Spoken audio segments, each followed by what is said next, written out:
Do you feel like you're underpaid for the experience and skills you bring to your work and company? Now's the time to take the plunge and do something about it. Check out these top tips to help you get a pay rise in 2021. Most people tend not to be too keen on talking about money, so it's no surprise you may be fearful when it comes to asking your manager for a pay rise. The average worker believes they deserve £5,000 on top of their salary, but most people don't feel comfortable asking for a pay rise. Feeling undervalued is highly demotivating in the long run. If you have consistently worked above and beyond your role, why shouldn't you be paid accordingly? Before we continue, make sure to give this video a thumbs up, subscribe to the channel, and hit the bell icon for notifications of new videos. Number 10. Don't mention your personal needs. Mentioning your personal needs is not the best way to convince your manager you need a pay rise.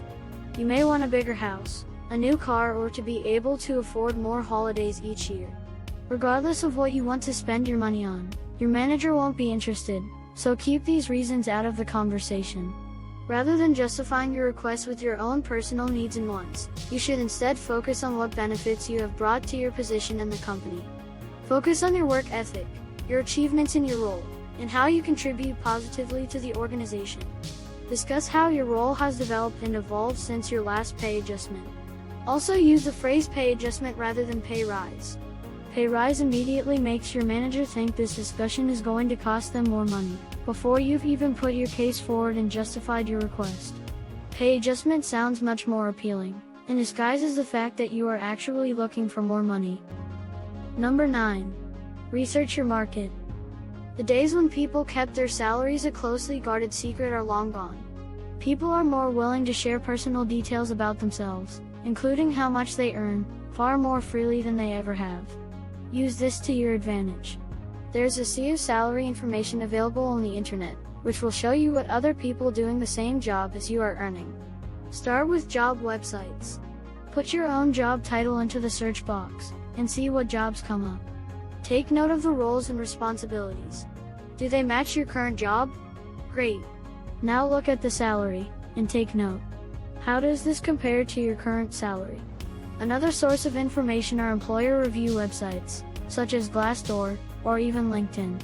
Again, you can search by job title, and see what people are earning, in a similar job to yourself. You can then use this information to discuss with your manager, to show what the market rate is for someone in your position. Number 8. Avoid ultimatums. You might be tempted to lay down some ground rules, and give your manager a take it or leave it option. Don't do this. Giving an ultimatum can sometimes be interpreted by your manager as a threat, and therefore isn't conducive to collaborative negotiation, and may even cause your manager to quickly shut down the conversation. That's no good for negotiation. Try to avoid any kind of impulsive request in the heat of the moment. If something gets suggested, or you get an offer that you're not sure about and need time to consider, don't feel like you need to provide an answer there and then. Thank them for the offer, and ask if you can have 24 hours to consider your options. Rushing into making a decision because you feel under pressure is never a good idea. Don't be afraid to ask for some time to consider your options. It's an important decision, and you need to make sure you give it the time and consideration it deserves. Number 7. Don't threaten to leave, unless you are prepared to do it. Sometimes people can get themselves into a frenzy during pay negotiations. Remember to stay calm and collected.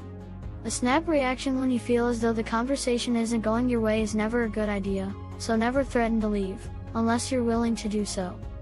Implicit threats are always more powerful than explicit ones, so rather than saying, "If you don't give me a 20% pay rise, I'm out of here," say, "I'm being paid below the market rate, so thank you, but I will need to consider what you said, and have a think about the next steps for me."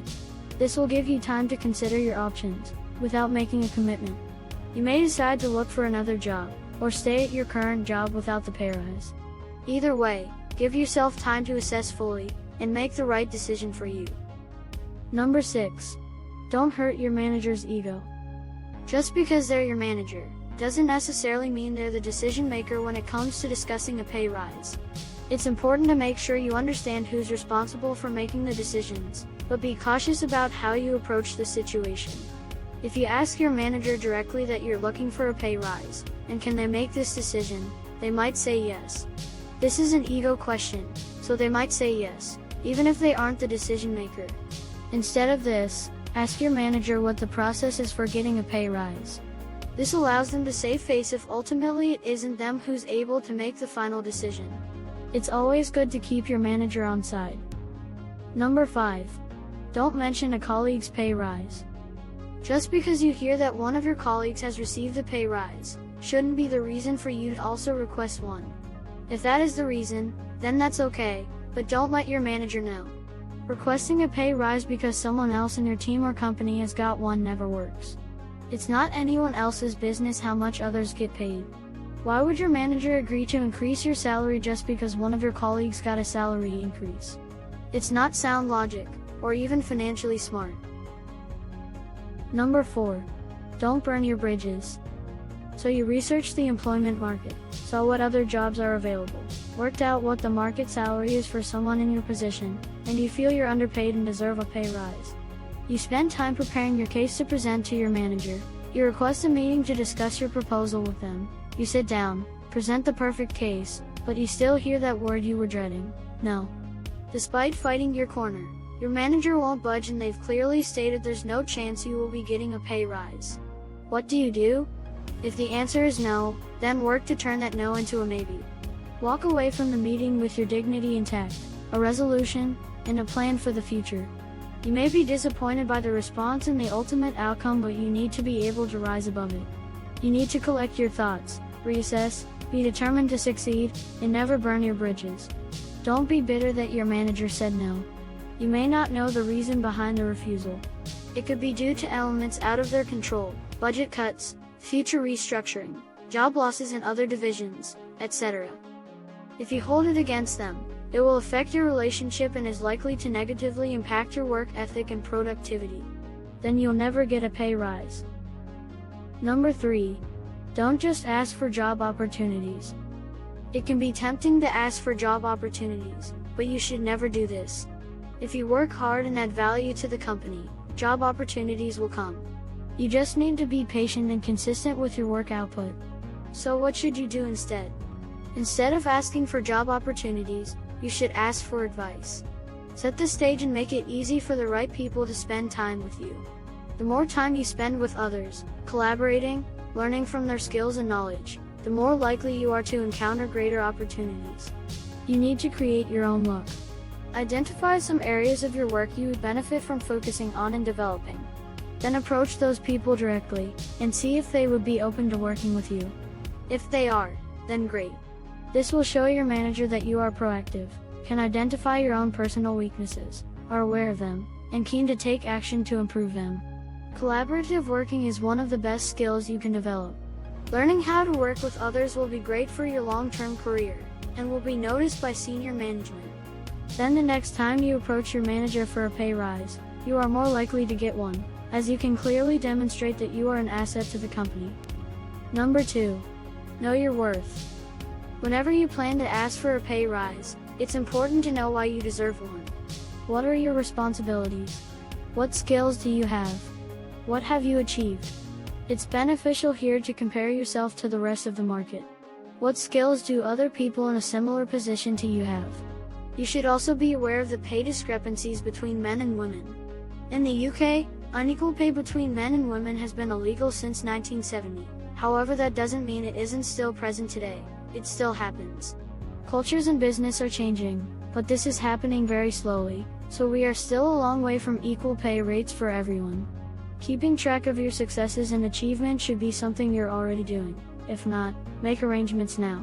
It doesn't need to be complicated. Just set up a personal email folder or Word document, and keep track of all your achievements as you go. Received a complimentary email from a client. Add it to the folder. Commended for great work by a colleague. Add it to the folder. Having a record of achievements and success can be extremely useful when negotiating a pay rise, and proving the value you bring to your role and company. It can also be useful if you start interviewing for alternative positions. Number 1. The day you ask for a pay rise. It is always best to ask for a pay rise in person. Request a meeting with your manager, and say that you'd like to review your performance and discuss pay.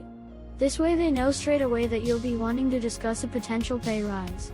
If they need to speak to HR or senior management for approval, this gives them a chance to do so before the meeting. Timing is important. Companies make budget decisions at certain times of the year, so try to coincide your meeting before the next year's budget is due to be reviewed and finalized. Work cycles are also important, so try to avoid busy times, and in particular Monday mornings and Friday evenings. Your mood is also a key feature of a successful meeting. If you feel that you are not in the right mood, then it is best to postpone the meeting to a time when you are. This is also true of your manager. Trying to discuss a pay rise is extremely difficult when your manager is not open to discussion about anything. So there you have it, 10 top tips to help you get a pay rise in 2021.